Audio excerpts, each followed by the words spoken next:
Hello दोस्तों, कैसे आप सभी लोग? आशा करता हूँ अच्छे होंगे।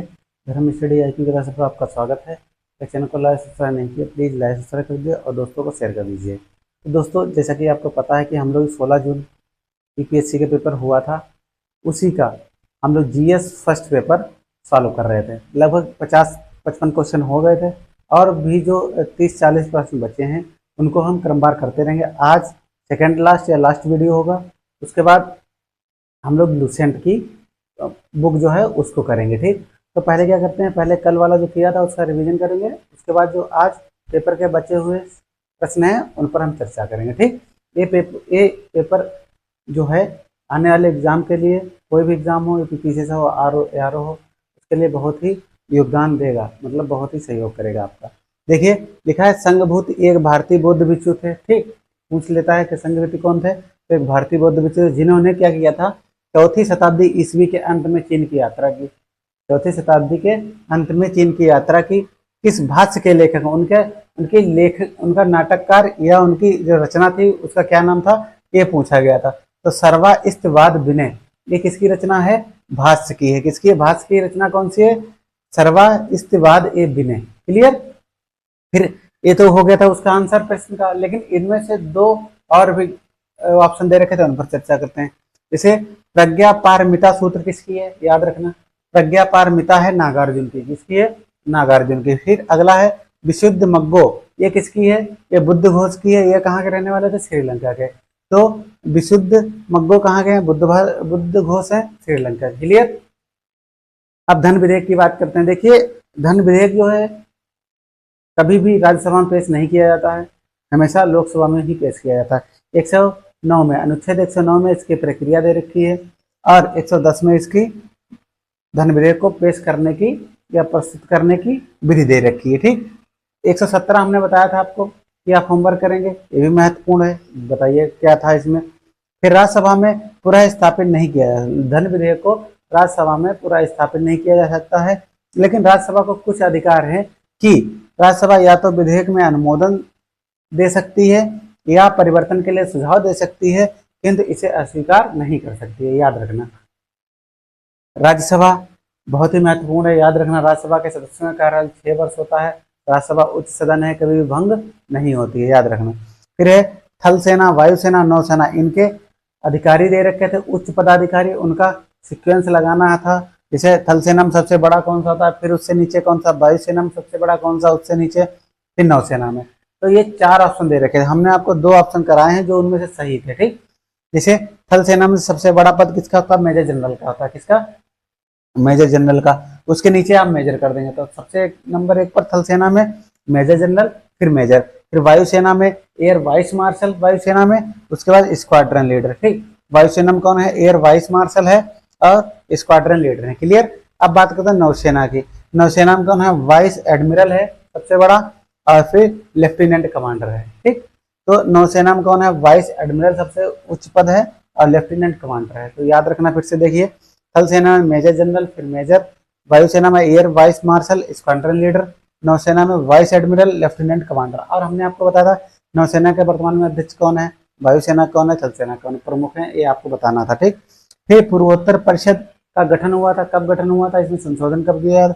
तो पूर्वोत्तर परिषद का गठन जो है वो पूर्वोत्तर राज्यों के लिए किया गया था, उनके शासन के लिए किया गया था, उनमें जो व्यवस्थाएं करनी थी उसके लिए। तो इसमें कौन कौन सदस्य होते हैं वो आपको बताना था। तो एनईसी, नॉर्थ ईस्टर्न काउंसिल। ठीक, 2002 में इसमें संशोधन किया गया। पहले इसमें कौन कौन सदस्य थे पता? पहले था संगठक राज्य का राज्यपाल होता था, मुख्यमंत्री होता था। फिर 2002 में संशोधन हुआ, उसमें राष्ट्रपति द्वारा नामित 3 सदस्यों को इसमें शामिल किया गया और भारत का गृह मंत्री पहले से था। ठीक, तो संशोधन में सिर्फ 2002 में संशोधन हुआ, राष्ट्रपति 3 सदस्यों से नामित करता था। ठीक, यूनेस्को से बहुत ही प्रश्न पूछे। यूनेस्को आपकी हो गई, यूनिसेफ हो गई, डब्ल्यूएचओ हो गया, डब्ल्यूटीओ हो गया, इन सभी से प्रश्न पूछता है। बिम्स्टेक हो गया, नाटो हो गया, ये ऐसे संस्थान हैं जिनसे पूछता है। तो यूनेस्को की स्थापना आपको होमवर्क दिया था। और यूनेस्को द्वारा जारी विश्व धरोहर सूची में शामिल 2023 में कौन कौन भारतीय स्थल शामिल किए गए थे? तो उसमें से 4 थे, 4 में से तो शामिल 4 हो, लेकिन 2023 में जो थे सिर्फ 2 शामिल हुए थे। एक शांति निकेतन और दूसरा है होयसल के पवित्र मंदिर। परिषद, ठीक, दोनों एक क्या किए गए थे 2023 में शामिल किए गए थे धरोहर में। फिर अनुच्छेद 368 में क्या संविधान संशोधन है, कहाँ से लिया गया आपको बताया था कल।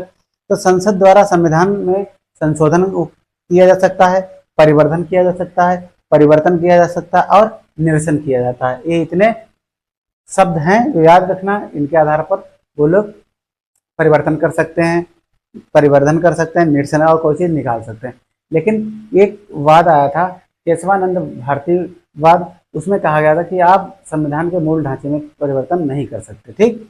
फिर है किन देशों का उल्लेख प्राय मीडिया में हाल ही में मीडिया में चर्चा में रहे वो देश, किसके कारण, निम्न जन्म दर के कारण, वहां पे जन्म दर कम होती जा रही है। तो इटली हो गया, जापान हो गया, दक्षिण कोरिया, ठीक, इटली, जापान, दक्षिण कोरिया, ये निम्न दर के कारण मीडिया में चर्चा में, क्लियर। फिर दिसंबर 2023 में भारत सरकार द्वारा दिसंबर 2023 तक भारत सरकार द्वारा कितने संशोधन किए जा सकते हैं, परिसीमन किए गए हैं 4, कितने, 1952, 63, फिर 73, फिर 2002, याद रखना 52, फिर 11 जोड़े 63, फिर 10 जोड़े 73, फिर 2002। तो ये परिसीमन अभी तक 4 किए गए, अब अगला 2026 में होगा 5वें नंबर का। अच्छा, अब बताते हैं 8वीं अनुसूची किससे संबंधित है, संविधान की भाषा से संबंधित है। उसमें पहले 14 भाषा थी, फिर 15वीं भाषा सिंधी को जोड़ा गया 1967 में। फिर उसके बाद 21वां 71वां संविधान संशोधन नमक जोड़ी गई थी, नेपाली, मणिपुरी, कोंकणी। उसके बाद 92वां संविधान संशोधन हुआ 2003 में, तो बोडो, डोगरी, मैथिली, संथाली जोड़ी गई थी। इस प्रकार से वर्तमान में कितनी भाषाएं 8वीं अनुसूची में, 22 भाषाएं, कितनी है, 22 भाषाएं। तो ये कल वाले प्रश्न उनका रिवीजन किया, जो आज के महत्वपूर्ण है उन पर चर्चा करते हैं। तो हम बात कर रहे थे जो 16 जून को पेपर हुआ था 2024 को यूपीएससी का, उसके प्रश्नों पर हम व्याख्या सहित उनका उत्तर बता रहे थे।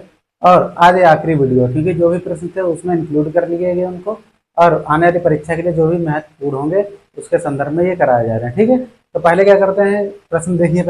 पहला प्रश्न है कि कुछ दल दिए गए थे और उनसे संबंधित नेताओं के बारे में पूछा गया था। तो उसमें 4 ऑप्शन दे रखे, 2 तो सही थे, 2 को आपस में पलट दिया था, ठीक। तो पहला है, अगर आप दल की बात करेंगे और उसके नेता की बात करेंगे, तो पहला दल था भारतीय जनसंघ। भारतीय जनसंघ जो वर्तमान में क्या है, बीजेपी है, भारतीय जनता पार्टी है। तो भारतीय जनसंघ के कौन नेता थे, डॉक्टर श्यामा प्रसाद मुखर्जी, याद रखना, डॉक्टर श्यामा प्रसाद मुखर्जी। फिर अगला है Congress for democracy. Congress for democracy, देखिए वर्तमान में जो दल है उनको सबको पता होगा, लेकिन अब उसमें से पुराने दल पूछ लिए हैं। तो भारतीय जनसंघ के डॉक्टर श्यामा प्रसाद मुखर्जी इंपॉर्टेंट है। फिर है कांग्रेस और फॉर डेमोक्रेसी, ये जगजीवन राम है। ये कौन है, जगजीवन राम, ठीक, इनका भी नाम सुना होगा। फिर अगला है सोशलिस्ट पार्टी की, कौन है, सोशलिस्ट, ये दोनों नहीं मिले थे, इनका इसमें कर दिया था सोशलिस्ट पार्टी के सी राजगोपालचारी का, स्वतंत्र पार्टी का आचार्य नरेंद्र देव का, उल्टा कर दिया था। तो सोशलिस्ट पार्टी के आचार्य नरेंद्र देव है, ठीक है, आचार्य नरेंद्र देव किसके हैं, सोशलिस्ट पार्टी के, क्लियर। अब बात करते हैं स्वतंत्र पार्टी के। स्वतंत्र पार्टी के सी राजगोपालाचारी, सा से स्वतंत्र, सा से सी राजगोपालाचारी। सोशलिस्ट पार्टी के आचार्य नरेंद्र देव, ठीक, याद रखना। फिर अगला है कुछ महत्वपूर्ण भागों से संबंधित पूछ रहे हैं, संविधान के कुछ महत्वपूर्ण भाग उनसे पूछे गए थे। जैसे नगर पालिका की शक्तियां भाग किसमें है, नगर पालिका की शक्तियां 9 काम में है, किसमें है, 9 काम है। और 9 में क्या है, भाग 9 में क्या है, ग्राम पंचायत, भाग 9 में क्या है, ग्राम पंचायत। और 9 काम में क्या है, नगर पालिका की शक्तियां, ठीक। अब यहीं पे अगर बात करते हैं आपात उपबंध, ये भी ऑप्शन दे रखा था, आपात उपबंध किसमें है, 18वां भाग किसमें है, 18 में। आपात उपबंध कहाँ से लिए गए हैं, जर्मनी के बीमर संविधान से, जर्मनी के बीमर संविधान से आपात उपबंध लिए गए, ठीक। संविधान संशोधन कहाँ से लिया गया है, दक्षिण अफ्रीका से। संविधान संशोधन भाग 20 है और आपात उपबंध का भाग 18 है, यह दक्षिण अफ्रीका से लिया गया, दक्षिण अफ्रीका से। भाग 17 में क्या है, भाग 17 में, भाग 17 की बात हो रही है, भाग 17 भाषा से संबंधित है, 345 से लेकर 51 तक, भाग 17 भाषा से, भाग 17 भाषा से, ठीक। अब ये हो गया, तो कितना हो गया, 9 हो गया, 18 हो गया, 20 हो गया, ठीक। भाग 1 में क्या है, भाग 1 में भारत का राज्य एवं संघ क्षेत्र 1 से लेकर 4 तक, 2 में नागरिकता, 2 में नागरिकता, तीन में मौलिक अधिकार, 4 में डीपीएसपी राज्य के निर्देश, तो 4 काम में क्या मौलिक कर्तव्य, 5 में संघ, 6 में राज्य, ठीक, 7 निश्चित कर दिया गया था। 8 में क्या है, वो अनुसूचियों की बात कर रहे हो, ठीक। 8 में देखना, 9 बता दिया आपको, 11 में है राज्य और संघ के संबंध, ठीक, 12 जो है वित्तीय उससे संबंधित है, और 15 आपका निर्वाचन से संबंधित है। 15 किससे, भाग 15 किससे, निर्वाचन से, याद रखना। फिर अगला है महत्वपूर्ण पर अंतर्राज्यीय, उसमें ये पूछा गया कौन सा विषय संघ सूची में, संवर्ती सूची में और राज्य सूची में आया। तो संघ सूची में संगरोध, संगरोध जो है संघ सूची में आता। संगरोध जानते हैं, क्वारंटाइन, ये किस लिए क्वेश्चन पूछा गया जब कोरोना चल रहा था तब से समझ। संगरोध एक विषय था, किसका था, केंद्र सरकार का था। तो केंद्र सरकार जो कानून बनाती है वो संघ सूची के अंतर्गत आता है, इसलिए। तो अंतर्राज्यीय संगरोध संघ सूची के अधीन विषय है, क्लियर। देखो, एक होती है राज्य सूची, दूसरी संवर्ती सूची, और तीसरी होती है संघ सूची। तो ये अनुसूची 7 में है, अनुसूची 7 में। तो राज्य सूची में राज्य सरकार कानून बनाती है, संवर्ती में कौन बनाता है, केंद्र सरकार बनाती है। राज्य, संवर्ती और संघ सूची। और संघ में क्या है, बनाते दोनों हैं लेकिन माना किसका जाता है, केंद्र सरकार का, ठीक। अब बात करें अनुच्छेद 15 में क्या है, ये पूछा गया। अनुच्छेद 21 पूछा गया था निजता का अधिकार किसमें, तो अनुच्छेद 21 में, ठीक, किसमें, 21 में। 19 में क्या है, स्वतंत्रता, 19 में क्या है, स्वतंत्रता। अब वर्तमान में कितने प्रकार की स्वतंत्रता है, 6 प्रकार की, कितने प्रकार की, 6 प्रकार की। 16 में क्या है, अनुच्छेद 16 याद रखना है, अनुच्छेद 15 याद रखना, दोनों आप करके देखना, लोक नियोजन से संबंधित है, ठीक। सरकारी अगर किसी कहीं भी नौकरी निकलती है तो उसके संबंध में सबको बराबर का अधिकार दिया जाएगा। ये 15-16 में मिलाकर पढ़िएगा, ये इंपॉर्टेंट है प्रश्न। अब सीडीएस आपने सुना होगा, देखिए प्रश्न कैसे पूछता है। सीडीएस चीफ डिफेंस स्टाफ के कर्तव्य पूछे गए, यहाँ पर क्या पूछे गए, कर्तव्य। तो इसमें क्या है, चीफ ऑफ स्टाफ कमेटी का स्थायी सदस्य होता है, कौन, CDS, chief of staff committee का स्थायी अध्यक्ष होता है। दूसरा है तीनों सेवाओं में प्रधानों पर, तीनों सेवा प्रधानों पर सैन्य कमान का प्रयोग होता है। तीनों सेवा प्रधानों पर सैन्य कमान का क्या होता है, प्रयोग होता है।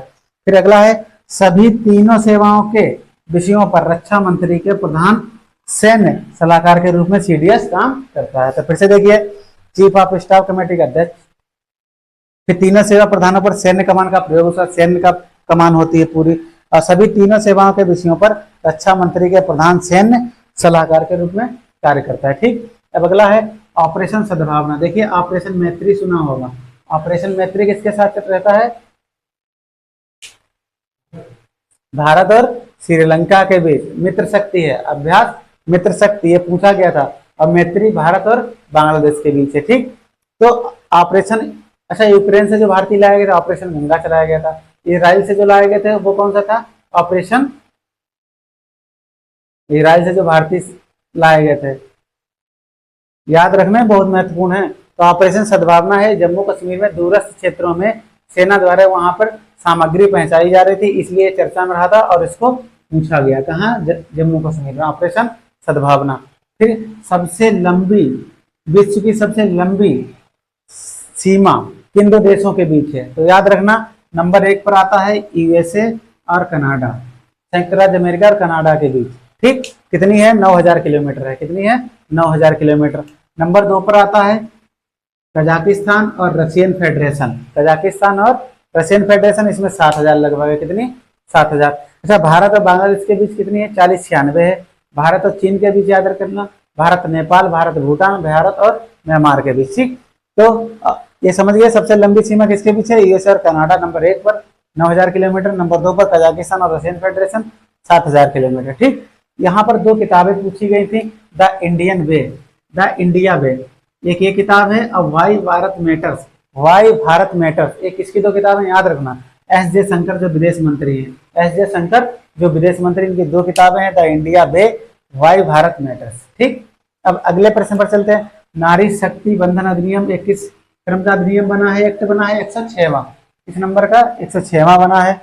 और यह 15 वर्षों के लिए क्या है, परिवर्तन में रहेगा। 15% में से 15% से परिवर्तित किया जा सकता। इसमें पूछा था यह 18वीं लोकसभा से लागू हो, गलत।